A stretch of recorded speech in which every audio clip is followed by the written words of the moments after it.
I'm going to read you what I call a life lesson, but I thought this was written by F. Scott Fitzgerald to his daughter, and he wrote this towards the end of his life. Actually, he did write a letter to his daughter, and I'm going to read that to you eventually someday.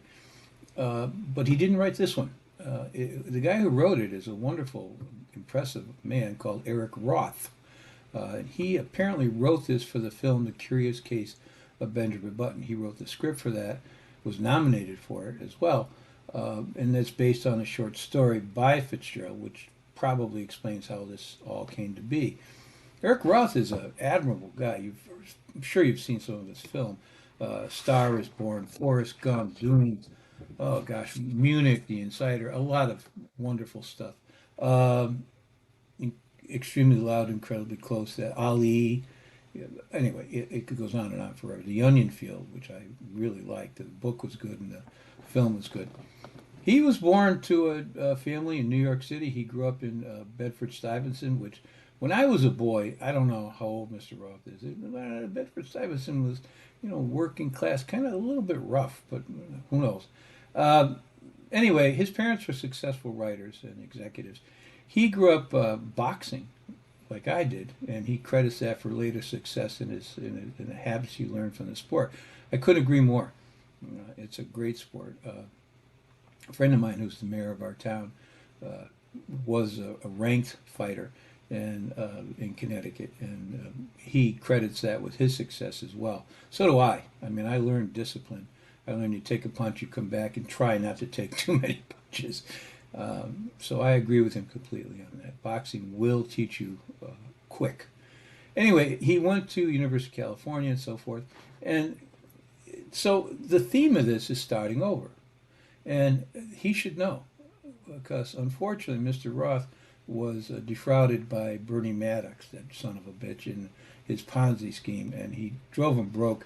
Apparently, he lost everything he has, including his retirement funds. So, just awful. Well, anyway, here's what is written and attributed to Mr. Fitzgerald, who a writer that I just think is wonderful. I read The Great Gatsby once every couple of years. I had the good fortune to read The Great Gatsby when I lived in Rhode Island when I was a boy. I went down to Newport. I read it on the mansions where they filmed the second Great Gatsby movie with Robert Redford, and I read it on the lawn out there. So it's a great experience. His short stories, by the way, if you get a chance, read Fitzgerald's short stories. I really think. I have a blog you might want to follow too. It's called Following Fitzgerald. And in the blog, what I'm trying to do is I post all information about him, about Fitzgerald, who the actual characters were, his writings, and blah blah blah. Um, but I also, whenever I'm in a town where he lived in a lot of places, I go there and I photograph it, and so that's why it's called Following Fitzgerald. I follow him around to where he lived. So here, let me read this piece to you. For what it's worth, it's never too late, or in my case, too early, to be whoever you want to be. There's no time limit. Start whenever you want. You can change or stay the same. There are no rules to this thing. We can make the best of it or the worst of it. I hope you make the best of it. I hope you see things that startle you. I hope you feel things you've never felt before. I hope you meet people who have a different point of view. I hope you live a life you're proud of.